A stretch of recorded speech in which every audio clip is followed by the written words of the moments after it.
ہمارا یہ جو دل ہے روزانہ 1,00,000 دفعہ دھڑکتا ہے. 1,00,000 دفعہ ہر انسان کا دل دھڑکتا ہے، اور 1,00,000 دفعہ دھڑکنے سے 10,000 لیٹر خون ہماری شریانوں میں ٹریول کرتا ہے روزانہ. اور ہماری شریانیں جو ہیں، وینز جو ہیں، ان کو اگر جوڑا جائے تو 1,00,000 کلومیٹر بنتی ہیں. 2.5 چکر پوری زمین کے بن جائیں ہر انسان کی شریانیں اگر جوڑی جائیں. ان ساری شریانوں میں جو خون ٹریول کرتا ہے دل کے ذریعے، کیا یہ خود بخود ہو رہا ہے؟ پھر اس کے بعد اس چیز کے اوپر غور کریں کہ ہمارے جو گردے ہیں روزانہ 25 دفعہ ڈائلیسس کرتے ہیں. ایک ڈائلیسس کی قیمت مارکیٹ میں تقریباً 3,500-4,000 روپے ہے. 4,000 کو آپ 25 سے ضرب دیں، 1,00,000 روپے کا کام ہمارے گردے مفت روزانہ کر رہے ہیں بغیر کسی تکلیف کے. ڈائلیسس کروانے کے لیے تو ٹائم دینا پڑتا ہے، تکلیف کاٹنی پڑتی ہے. یہ ہمارے گردے خود بخود چل رہے ہیں. کیا زمین و آسمان کی ساری مخلوقات مل کے جس بندے کے گردے فیل ہو جائیں وہ گردے چلا سکتی ہیں دوبارہ؟ یا دل فیل ہو جائے تو دل چلا سکتی ہیں؟ یہ کوششیں ہوتی ہیں، بیٹری لگاتے ہیں، لیکن وہ کہتے ہیں کہ دل چل رہا ہے لیکن جان ختم ہو چکی ہے. اس طرح دل چلنے سے جان نہیں آ سکتی بیچ میں. پھر ہمارے پھیپڑے روزانہ 23,000 دفعہ سانس اندر کھینچتے ہیں، 23,000 دفعہ سانس باہر نکالتے ہیں. اور جو سانس اندر کھینچتے ہیں، آکسیجن جو ابزارو کرتے ہیں، یہ آکسیجن پورے جسم کے ہر خلیے تک پہنچتی ہے. اور ہمارے جسم میں خلیوں کی تعداد کوئی ہزاروں میں لاکھوں میں نہیں ہے. ایک انسان کے جسم میں 100 ٹریلین خلیے موجود ہیں. 100 ٹریلین، اور 1 trillion is equal to 1000 billion, 1000 ارب کے برابر. اس کو سمجھانے کے لیے سائنٹسٹ نے یہ ایگزامپل دی ہے کہ اگر انگلینڈ جیسے 30 ملک ہوں اور وہ 30 کے 30 ملک درختوں سے پر ہوں، ہر درخت کے 10,000 پتے ہوں، تو جتنے پتوں کی تعداد بنتی ہے نا، 30 انگلینڈ جیسے ملک مکمل درختوں سے بھرے ہوئے، وہ سارے پتے گنے جائیں، ہر درخت کے 10,000 پتے ہوں، تو یہ 100 ٹریلین فگر بنتا ہے. اتنے خلیوں تک آکسیجن روزانہ پہنچتی ہے، جسم کے اندر خلیے موجود ہیں.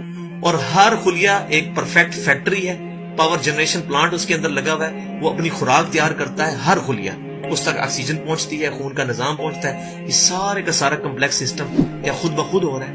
زمین و آسمان کی ساری مخلوقات مل کے یہ کام نہیں کر سکتی، جس کے بارے میں ہمیں وہم ہو گیا شاید یہ خود بخود ہو رہا ہے. پھر اپنی آنکھوں کے اوپر غور کریں.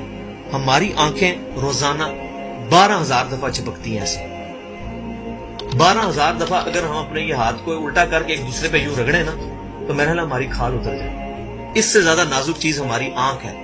لیکن اس آنکھ کے درمیان ایسا لیکوڈ موجود ہے کہ جو اس آنکھ کو گھسنے نہیں دیتا اور تکلیف نہیں ہوتی. وہ لیکوڈ تھوڑا سا زیادہ ہو جائے تو خام خواہ ہمارے آنسو بہنے شروع ہو جائیں. جیسے ہمارے گلے میں بھی تھوک موجود ہے، یہ تھوڑا سا زیادہ ہو جائے تو رال ٹپکنی شروع ہو جاتی ہے. کئی لوگوں کو آپ دیکھتے ہیں بیماری ہوتی ہے، ایک زیادہ مقدار میں ہو جائے تو رال ٹپک جائے، کم ہو جائے تو ہم بول نہ سکیں، ہمارا گلا خشک ہو جائے. یہ اتنا کمپلیکس نظام خود بخود ہو رہا ہے. اگر ہم روزانہ 12,000 دفعہ ایسے کریں نا آنکھیں خود سے تو تھک جائیں.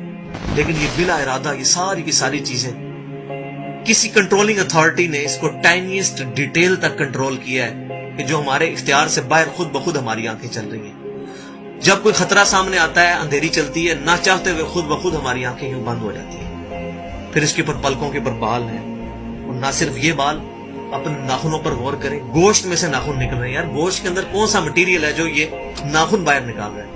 یہ گوشت میں سے دانت نکل رہے ہیں، یہ گوشت میں سے گھاس نکل رہی ہے. یہ دیکھیں گھاس، یہ بال نکل رہے ہیں. جو بندہ پاگل ہو جاتا ہے، یار گوشت میں سے اتنی مشکل چیزیں کیسے نکل رہی ہیں؟ اور ناخن ہمیں کاٹنے پڑتے ہیں لیکن دانت کاٹنے نہیں پڑتے. یہ ایک خاص مقدار پہ جا کے رک جاتے ہیں.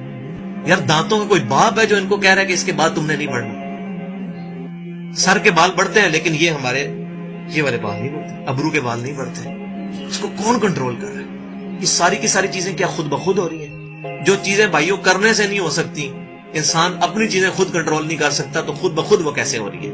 اس سے بڑی تو بیوقوفی اور کوئی چیز نہیں. پھر سب سے مشکل جو انسٹرومنٹ ہمارے دماغ جو ہے، ہمارے دماغ کے اندر 10 ارب خلیے ہیں، اور جو دماغ کے اندر جو ہمارے کنیکشنز ہیں وہ 100 ٹریلین ہیں، equivalent to the quantity of cells in human body. جو میں نے بتایا تھا انگلینڈ جیسے 30 ملک ہوں، وہ والی ایگزامپل دی، وہ سیم اتنے کنیکشنز دماغ کے اندر ہیں. ہمارے دماغ کے اندر 1 منٹ کے اندر 10 لاکھ چین ریئیکشنز ہوتے ہیں جن کی وجہ سے دماغ کام کرتا ہے. ایک کنیکشن بھی ان 100